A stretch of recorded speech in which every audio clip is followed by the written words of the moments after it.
Milwaukee, the Mets go zip, nada, nothing after starting the game with 2 bombs in as many innings.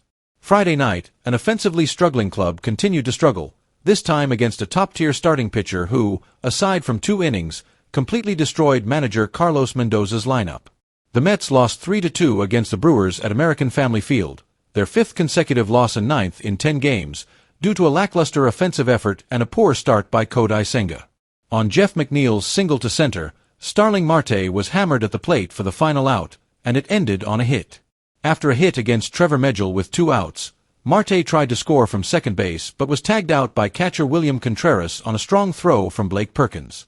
Just hours after David Stearns, president of baseball operations, said he was certain the Mets would break out of their most recent offensive rut, the team only managed 5 hits. Additionally, Stearns said that Jeremy Barnes and Eric Chavez, the hitting instructors, weren't the issue.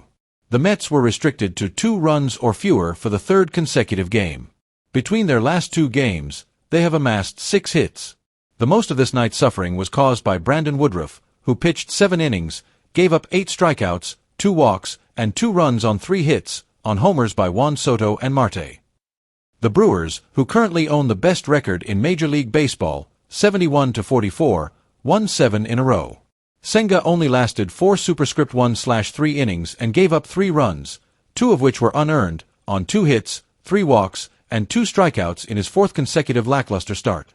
In the 5th, with the bases loaded, he was taken out at 79 pitches. Since coming off the disabled list on July 11th, Senga has made 5 starts and only once reached 5 innings. The Mets scored their first run thanks to Soto's second home run in as many at-bats. Soto leaped on a 2-2 sinker from Woodruff in the first game and cleared the right field fence. On Wednesday, his bomb in the 9th inning was the team's only hit against the Guardians. The Mets now lead 2-0 after Marte's home run to start the 2nd. It was Marte's first home run since June 5th at Dodger Stadium and his 5th of the season. Caleb Durbin's double to start the 3rd was squandered by the Brewers.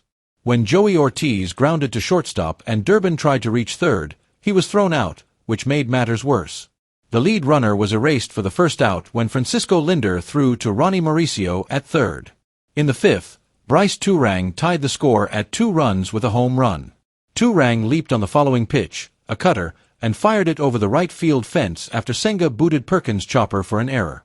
In his last 4 outings, Senga has given up 5 home runs. During his first 14 starts of the season, he gave up just 4.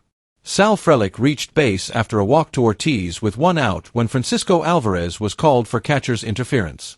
Senga was replaced by Brooks Raley, who hit Isaac Collins to force in the game-winning run after Contreras walked to load the bases. Raley, however, kept the Mets' deficit at 3-2 by striking out Christian Yelich and getting Andrew Vaughn to fly into a fielder's choice with the bases loaded. In the 4th inning, Brandon Nimmo walked, McNeil singled with 1 out, and Alvarez hit into an inning-ending double play, marking the Mets' only meaningful opportunity against Woodruff. Over the last 3.5 innings, Raley, Ryan Stanek, Gregory Soto, and Tyler Rogers held the Brewers scoreless.